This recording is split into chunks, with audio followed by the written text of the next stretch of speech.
the NBA on CBS. From the Kemper Arena in Kansas City, Missouri, it is the Kings against the New York Knicks. And we are ready to go. The Kings are in their home white, and if you're wondering about Phil Ford, he'll be wearing number 1 as you see the starting lineups. McAdoo, Knight, Merriweather replaces Webster at center. I have to give some serious props to play-by-play man Brent Musburger. His vocal quality, pace, and insight was remarkable. He always has some interesting topics to discuss and adds some humor. He's a legend. You will notice a lot of empty seats in the background. Those who are here deserve a medal because of the weather conditions. Headline in the Kansas City paper, stay in. That doesn't help attendance in the old ballpark. Here's McAdoo to tie it. Short. Wind chill factor, minus 50 degrees. We've come to the end of the first period here from the Kemper Arena in Kansas City. It is the New York Knicks 32 and the Kansas City Kings 31. Here are some incredible spin moves and shots by Kings all-star point guard Phil Ford. As Nash runs it down, and here's Ford. Quickly to the attack, spins inside.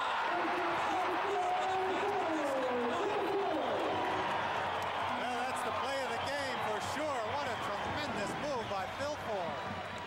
We'll see that in a minute. McAdoo goes to Toby Knight. Fouled and a chance for a three-point play. Good, smart play by Toby Knight. Now watch Phil Ford put this reverse pivot on a defensive man, come around a big step, take the ball to the basket. Now look how his feet are completely out from underneath him and was able to still put that ball up softly on the board. What a sensational play. And he would, but they're still back by 10. Inside of a minute now. Ford quickly to Redmond. It has been showtime here late in the second period by this man, number 1. Phil Ford of North Carolina does it again. Comes to the free throw line. This is as good as I've seen any guard play in years. What a show. Brent, the people are on their feet all over the arena. I hope we can see the end of this play. Now watch Phil Ford, that reverse pivot back the other way. Now watch how he hits the floor here. He just barely got his arm down in time. A tremendous smack on the floor. What a play.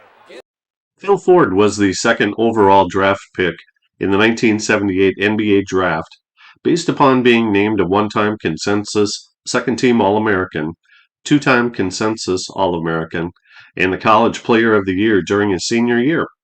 He ended up being the 1978-1979 NBA Rookie of the Year and second-team All-NBA based upon his 15.9 points per game, 8.6 average per game, which was the fourth best in the league, and 2.2 steals per game, which was fifth best. In 1981, he sustained a fractured eye orbit that required surgery. The surgery resulted in blurred vision, and his high level of play diminished greatly for the remainder of his 7-year career. He finished with 22 points, 10 assists, and 2 steals in this game. Halftime, 64-53 Kansas City. If I had to choose the man with the toughest job in the NBA, I think I would select Dave Cowens, who besides being a player, is now the coach of the Boston Celtics. And Don Criqui talked to Cowens of Boston. Yet you said in the past that you think the public might accord too much celebrity to basketball players, to professional athletes in general. Do you still feel that way? I think if a young person wants to be a pro player, and then that's all well and good. There's, you know, sports are super for people.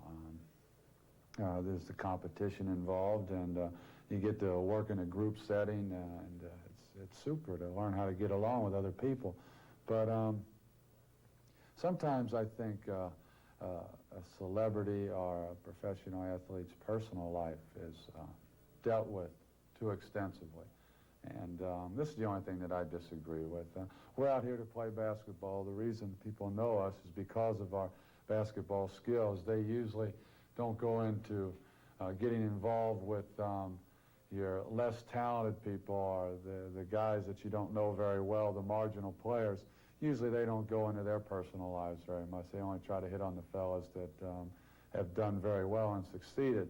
And then, you know, instead of concentrating just on basketball, you know, they want to get into all the, you know, how's your married life and what do you do on your off time and all that stuff, which basically, in my opinion, is nobody's business. If a guy wants to answer and he wants to tell him, fine. If not, he shouldn't be considered aloof or a recluse because he doesn't want to share that knowledge.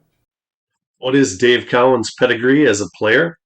He's only a Hall of Famer who was the NBA Rookie of the Year in 1970-71, the NBA's Most Valuable Player in 1972-1973, a two-time NBA champion and member of the NBA's 50th and 75th anniversary teams. And he's the answer to a trivia question. Who is the last NBA player who also wore a head coaching hat? During the 1978-1979 season, he had a 27-win, 41-loss record. The Miller people promised me a case of light beer if I could keep this ball spinning for the length of this commercial. Now, I'm not one to show off, but I do just about anything for a few light beers. You see, light's got a third less calories than the regular beer and it's less filling, so I can stay loose. But the thing I like best is the taste. And I believe at this time that somebody here owes me a case of that taste. Thanks a lot, boys. See you around. Light beer from Miller. Everything you always wanted in a beer, and less. Hi, Charlie. Solid contact on a drive to the basket resulted in a tooth being knocked out. And Rudd crushes the glass for the Knicks. Off to Glenn. It's 3-on-1. Toby Knight.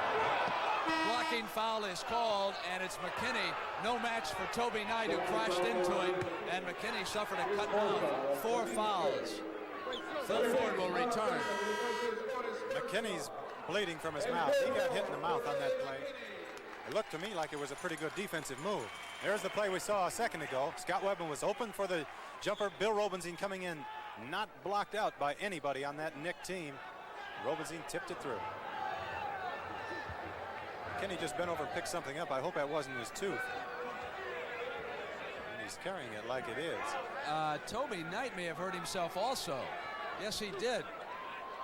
His elbow. Yes, where he crashed into McKinney. He is being tended to at the free throw line. Let's see if we can pick up where McKinney got hit by Toby Knight. On the way up, Knight with his left elbow hit McKinney right in the mouth. 7-foot 3-inch, 256-pound Kings center Tom Burleson made solid contact on a swinging elbow. The Knicks have shot 42% and the Kings 83. Burleson stuck an elbow up on Merriweather, and the foul is called on Tommy Burleson. That is a good call. Tommy Burleson is not going to like it, but he gets a little nasty sometimes with those elbows. You can ask Kareem. That triggered a brawl Yes, he can, but you know, he's so big he doesn't have anywhere else to go with him. Now watch this. He's trying to turn around. I don't think he's intentionally trying to hit anybody. You don't, huh? Let's take that back. I guarantee you he's coming out at him. Well, look at this. Rudd says, all right, Burleson, let's do it. And, folks, it's getting hot out here, and now's the time to step in. I believe he's got a black eye. I believe that Rudd's right eye is black, and I'll tell you right now, I'd cool those two off. Our Chevrolet Most Valuable Player Award goes to Phil Ford. What was your favorite play or feature? Place it in the comments. If you enjoyed this video, click on the subscribe button and click the bell notification so you don't miss any of my new videos.